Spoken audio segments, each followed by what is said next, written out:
Hi there, Rayanne with Trailblazer RV here. Today I'm going to take you through a new RV orientation on a Sportsman Classic 130 RB SE. We're going to start here at the front of the trailer. Now this unit we have added an optional second propane tank for. So it is currently hooked to the bottle on the camping side here. Just when you're ready to switch over to the other tank, turn the valve off, remove your hose, and hook up to the second bottle. Just important to remember when opening the propane tanks when you're hooked up, do it very slowly. There is an excess flow valve in these hoses that if too much propane pressure is sent through the system all at one time, it can trip that hose and it will cut off the supply to your trailer. Behind that, you are going to find your battery. This battery is a standard 12-volt flooded lead acid battery. Simple hookup, 2 wires going to it. The red will always go to the positive and the black will go to the negative. Important to note on flooded lead acid batteries, there is some maintenance that needs to be done. Under these 2 caps here, you're going to find 3 cells. We recommend checking at least a couple times a year, just popping these caps off, checking the cells, making sure the water levels in them are fine. If you notice the water level starting to get low, particularly if you can see the metal plates in there, top up those cells with distilled water and then put a good charge on the battery just to keep them maintained and a longer life on them. Around this side of the trailer, you're going to find your hookups for your water system. To fill the fresh tank, simply remove the cap on here. You're going to stick your hose into this port here. We recommend always using a freshwater safe drinking hose. You'll find if you're using just a standard garden hose, you're going to find a rubbery hose taste in the water, which isn't very pleasant. So if you're using a drinking water safe hose, you're not going to get that. There is also a filler nozzle you can get to stick in here to help it fill a little easier.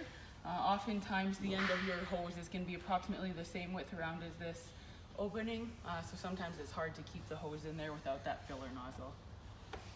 Below that is your city water connection. When hooking up to this, also use your drinking water safe hose and also a water pressure regulator.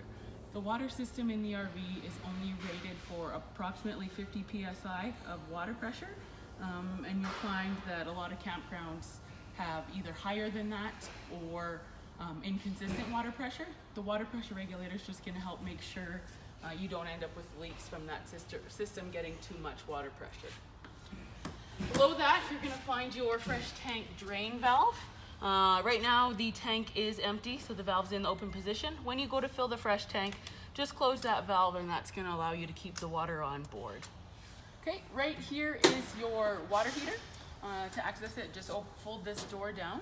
At the bottom, you're going to notice a plug. This is the sacrificial anode rod for your water heater. When you pull this out, you're going to notice a rod approximately this long. Now over time, this rod is going to start to look very pitted and corroded. Not to worry there, it's doing exactly what it's meant to do. The purpose of this rod is to allow the minerals in the water to eat away at this rod rather than the lining of the tank. Once it starts getting pitted and corroded, you're going to want to replace it. There is a center steel rod down the center of it, about the thickness of the insert in a pen. So once any part of that rod is showing, that's when we recommend you replace the anode there. Up here you're going to notice some buttons that say push to reset. This water heater runs on propane only, so the left side is empty. Just the right side, there is a high limit in there. If you happen to fire the water heater up without water in it, it's going to trip that high limit. So if you do that, you're going to need to come out here and push that reset button in just to get the water heater going again.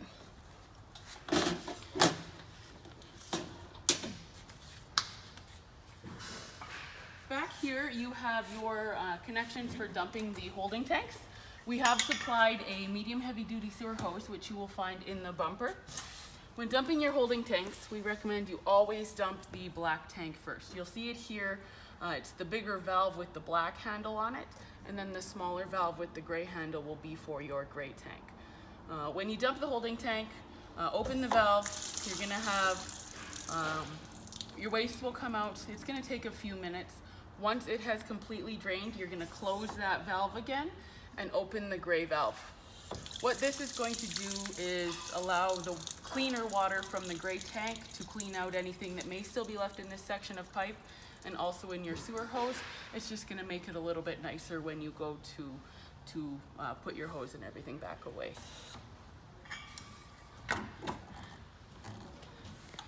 Okay, next to that we have your stabilizer jacks. In the front there's going to be a crank for this jack. You're just going to put it on and crank the jacks down to stabilize the unit, but it is important to note they are for stabilization only, not for lifting or leveling the trailer. If you do need to level the trailer side to side, you can do so by putting blocks under the wheels rather than trying to do so with the jacks. They're not rated to take the whole weight of the trailer, just meant to keep it a little bit more stable while you're inside. This unit is equipped with a spare tire. However, RVs never come with a tire wrench or jack. So we recommend getting just a star wrench, something like that, to keep in the trailer in case you ever do need to change a tire. Usually the jack in your tow vehicle will be more than enough to lift the weight of the trailer. This unit has a power awning, and this one happens to be adjustable. To adjust the awning, you simply just need to pull down on the one side. What's going to happen there is allow the awning to be dropped on this side. That way, if it's raining, the water can run off rather than sit in the awning fabric and collect, stretching the fabric there. Just important to note to push it back up to the level position before you roll it in, just to keep everything nice and straight. The other thing I like to point out here, when this is on the camping side, this is your furnace vent. When the furnace is on in the RV, this can get very hot. So when it's on the camping side and under the awning, I do just like to point out to be very cautious, not to be sitting right in front of this, or if you have small children, make sure they're aware that this can get hot, just so nobody ends up getting burnt. All right, now we can go inside.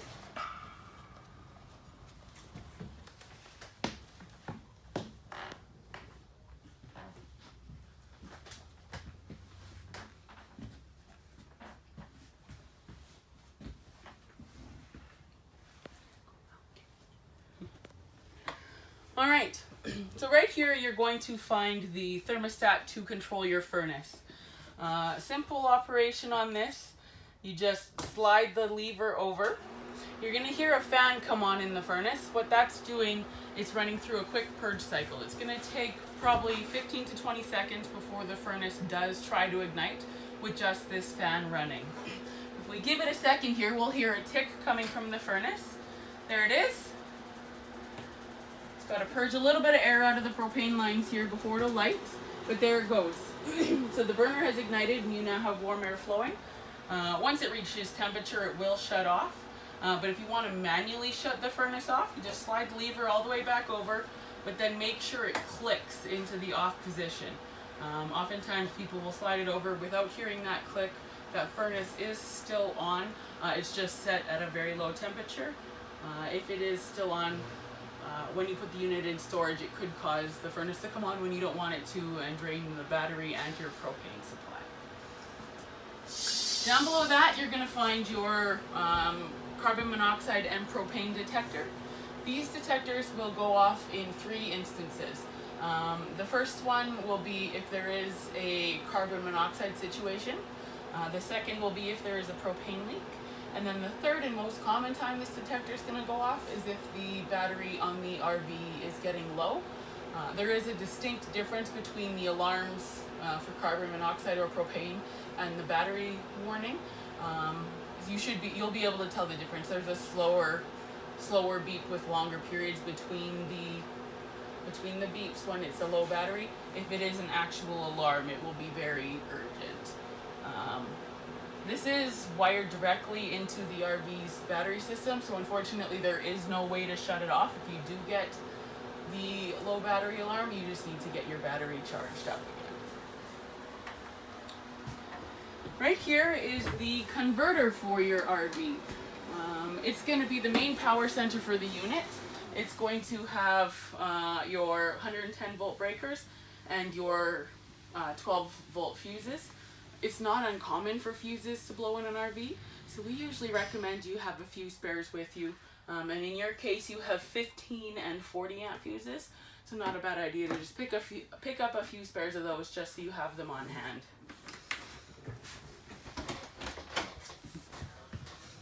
The only thing in the washroom I like to point out is just on the toilet. Whenever you're using this in the RV, you need to make sure you're using only RV approved toilet paper and also a holding tank chemical. It's going to help break down any of the solids that are in there, as well as the toilet paper. Every time you dump your holding tank, come in here and put a new charge of the toilet chemical in. It comes in liquid, powder, or tablet form. Doesn't really matter which one you prefer to use, just as long as you're using something.